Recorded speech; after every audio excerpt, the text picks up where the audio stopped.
大家好啊，歡迎嚟到資訊補給站，我係你哋嘅主持人亨利陳。好多中年媽咪都有個共同煩惱，點解我手腳瘦到靚靚，偏偏個肚腩突出嚟咁鬆弛？其實個肚脹唔單止係唔夠瘦咁簡單，仲代表你個小腹入邊嘅脂肪可能已經超標。呢啲脂肪分兩款，皮下脂肪同內臟脂肪。好多人以為淨係肥人先有內臟脂肪，咁又未必係。其實瘦人一樣有機會中招㗎。好多都會話我已經食得好少，個肚仲係瘦唔到，到底點算啊？其實中年媽媽個肚腩特別難搞，根本原因係荷爾蒙變化。話說女性荷爾蒙有個保護任務，專門保護盆腔入邊嘅生育器官，所以會指令脂肪乖乖儲喺腰、臀、大腿呢啲下半身位置，造就女性靚靚嘅曲線。但係當年紀大咗，踏入更年期甚至停經之後，雌激素呢個保護罩就會慢慢消失，脂肪即刻開始作反，唔再乖乖留喺下半身，反而一路向上衝，專登囤積喺腹部，仲要轉入內臟之間。研究數據話你知，女性喺40至55歲更年期到停經呢段時間，內臟脂肪囤積速度會暴升。原本內臟脂肪只係全身脂肪嘅5%、8%，可以一唔小心就飆升到15%、20%，仲有更驚嘅，停經前2年內臟脂肪會增加8.2%，停經後2年仲會再增5.8%。所以話唔係你唔努力，而係身體嘅荷爾蒙變咗。就算你用翻以往嘅生活習慣，個肚都會自然發福嘅。講到呢度，可能你話個肚大啫，頂唔順就着鬆身衫咯。但我話你知，內臟脂肪超標唔單止係外觀問題，仲會影響健康。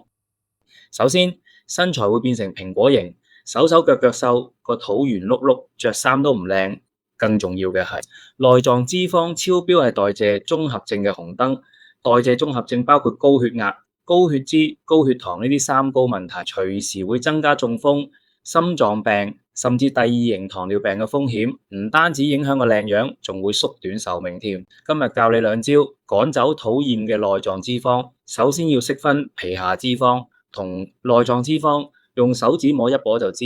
皮下脂肪，肚腩撩落去軟綿綿，有一層鬆鬆嘅肉，呢啲係表面脂肪。內臟脂肪，肚腩硬邦邦，驗唔起明顯脂肪，但個肚就係突突地，呢啲就係藏喺內臟周圍嘅壞脂肪。2大招數 QO 內臟脂肪。第一式運動擊退法。內臟脂肪最驚呢2種運動，講你知。內臟脂肪其實好現實，就好似你嘅活期存款，一減重就會最先被拎走。反而皮下脂肪就係定期存款，比較難動。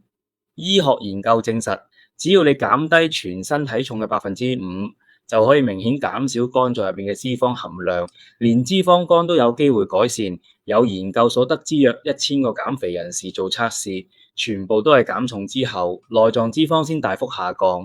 內臟脂肪最驚2樣嘢，有氧運動同高強度間歇訓練。有氧運動研究整合16篇文獻，約600名受試者數據，發現每週至少做10小時有氧運動，燃燒內臟脂肪效果超顯著。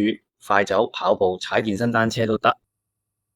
高強度間歇訓練，短時間高強度運動夾埋低強度休息，例如20秒衝刺加40秒休息，重複15至20分鐘，消脂效率比普通跑步高好多。有600個人做測試，證實呢種運動減內臟脂肪同腹部脂肪嘅效果比傳統有氧運動更好。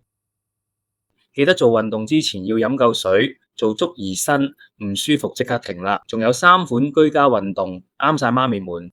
第一，高抬高腿，雙腳打開與肩膊同闊度，雙手擺喺腰間高度，用腹部同大腿力量，將膝頭抬高碰手掌。覺得難可以放低雙手，熟練之後加快速度變成原地跑，維持30秒，休息40秒。第二，踢腿動作，跨出一步，穩住核心，後腿帶動身體蹲下90度，起身嘅時候順勢踢一下後腿，同樣做30秒，休息40秒。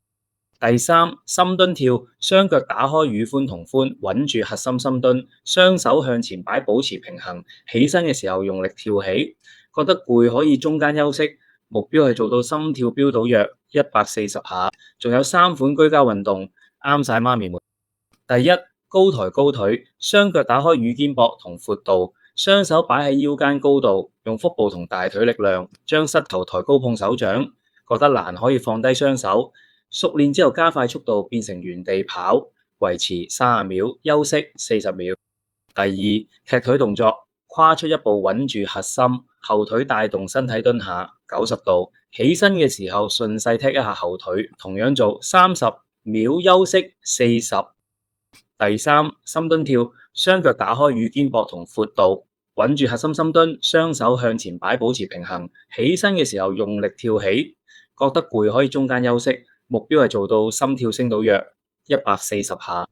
第二式，飲食調整法4大原則，唔再養肥內臟脂肪。第一，低糖飲食，減少食精緻澱粉麵、白飯糕同添加糖。研究顯示，連續3個月低糖飲食，體重、血糖同內臟脂肪都會顯著下降。第二，低升糖飲食，特別適合糖尿病人或者想穩定體重嘅朋友。有約70名個重人士測試8星期，發現男性腹部嘅內臟脂肪減咗4.3%，女性減咗15.1%。第三，多食水溶性纖維，青菜、木耳、燕麥呢啲都係好選擇。研究話，每增加10克水溶性纖維攝取，內臟脂肪就會減少3.7%。第四，高蛋白飲食，蛋白質可以加速新陳代謝，幫你燒多啲卡路里。大家記得，以上資料都係參考用，記得諮詢你嘅家庭醫生先好開始新嘅運動或飲食計劃㗎。今集資訊補給站就到呢度，覺得資訊幫到你，記住訂閱，分享俾身邊有同樣煩惱嘅媽咪聽。我哋下集再見，拜拜。